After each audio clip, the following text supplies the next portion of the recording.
আজ আমি বানাবো সুস্বাদু সেমাই কাটরি রাবড়ি ক্ষীর।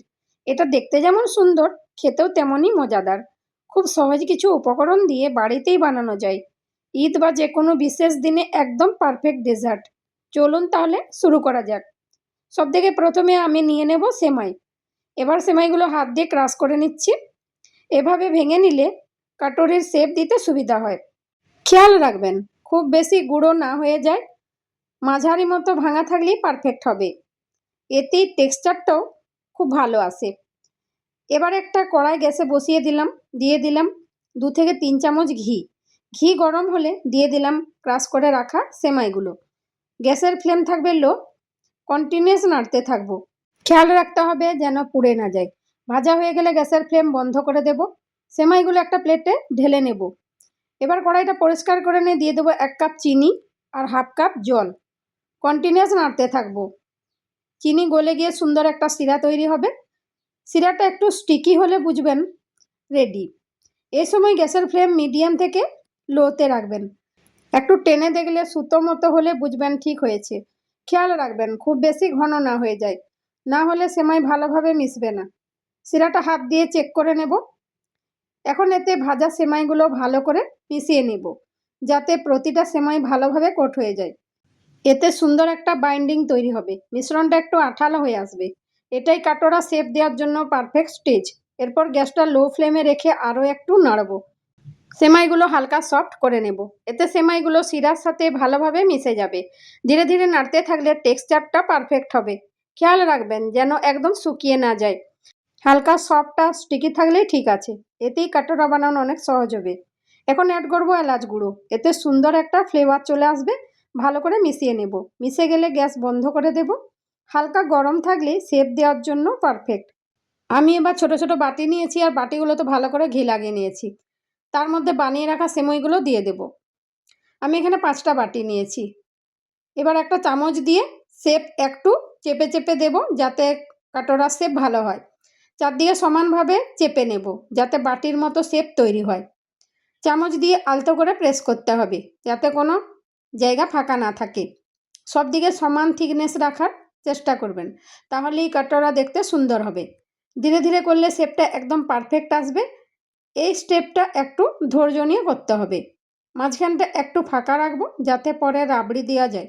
সব বাটিতেই একইভাবে শেপ দিয়ে রেডি করে নেব। এরপর বাটিগুলো পুরোপুরি ঠান্ডা হতে দেব। ফ্রিজে রেখে দেব প্রায় 20 থেকে 25 মিনিট।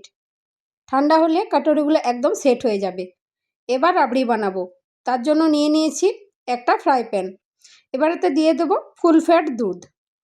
মিডিয়াম ফ্লেমে দুধটা জাল দিতে থাকবো। একটা বাটিতে নিয়ে নিয়েছি গুঁড়ো দুধ। সামান্য গরম দুধ দিয়ে ভালো করে গুলে নেব। এখন গুঁড়ো দুধটা ভালো করে মিক্স হয়ে গেছে। গুঁড়ো দুধটা ঢেলে গরম দুধের সাথে মিক্স করে নেব। কন্টিনিউয়াস নাড়তে থাকবো, যাতে নিচে লেগে না যায়। ধীরে ধীরে দুধটা ঘন হতে শুরু করবে। এই সময় ফ্লেমটা মিডিয়াম থেকে লো করে দেব। ধীরে ধীরে জাল দিয়ে দুধটা ভালোভাবে ঘন হবে। মাঝে মাঝে নেড়ে দিতে হবে, যাতে দুধ পুড়ে না যায়। এভাবেই সুন্দর ক্রিমি টেক্সচার আসবে। এবার অ্যাড করব 2 চামচ চিনি। ভালো করে মিক্স করে নেব। চিনি গলে গেলে টেস্টটা একদম পারফেক্ট হবে। এবার অ্যাড করব ড্রাই ফ্রুটস। ছোট ছোট করে কেটে নিয়েছি।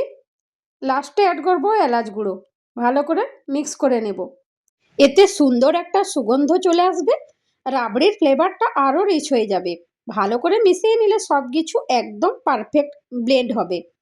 এলাচের গন্ধটা পুরো ডেজার্টে দারুণ একটা টেস্ট আনবে। এই স্টেপটা মিস করবেন না একদম। এবার গ্যাসের ফ্লেম বন্ধ করে দেব। এইভাবে রাবড়ির জন্য দুধ রেডি। ঠান্ডা করে নেব, তারপর ফ্রিজে রেখে দেব প্রায় 30 মিনিট। এবার কাটরিগুলো সেট হয়ে গেছে। 20 থেকে 25 মিনিট হয়ে গেছে। ফ্রিজ থেকে বের করে নিয়েছি। সুন্দরভাবে সেট হয়ে গেছে। এখন এগুলো খুব সহজেই বের হয়ে আসবে। একদম পারফেক্ট শেপ তৈরি হয়েছে। এবার সার্ভ করার জন্য রেডি। একটা চামচের সাহায্যে বাটির সাইডগুলো আলতো করে ছাড়িয়ে নেব। ধীরে ধীরে ঘুরিয়ে নিলে কাটরিগুলো সহজে বের হয়ে আসবে। খেয়াল রাখবেন যেন ভেঙে না যায়। আলতো হাতে কাজটা করতে হবে। এক এক করে সবগুলো কাটরি বের করে নেব। এভাবেই সবগুলো রেডি করে নেব। এইবার বাটিগুলো সাজিয়ে নেব। একটা প্লেটে সুন্দর করে সাজিয়ে নিয়েছি সেমাই কাটরিগুলো। দেখলেই মন ভরে যায়। একদম নিখুঁত শেপ হয়েছে। মোল্ড থেকে একদম সুন্দরভাবে বের হয়েছে। দেখতে খুবই আকর্ষণীয় লাগছে। সার্ভ করার জন্য একদম রেডি। এবার কাটোরিগুলোতে দিয়ে দেব ঠান্ডা ঠান্ডা রাবড়ি। উপর থেকে সাজিয়ে দেব কুচানো ড্রাই ফ্রুটস।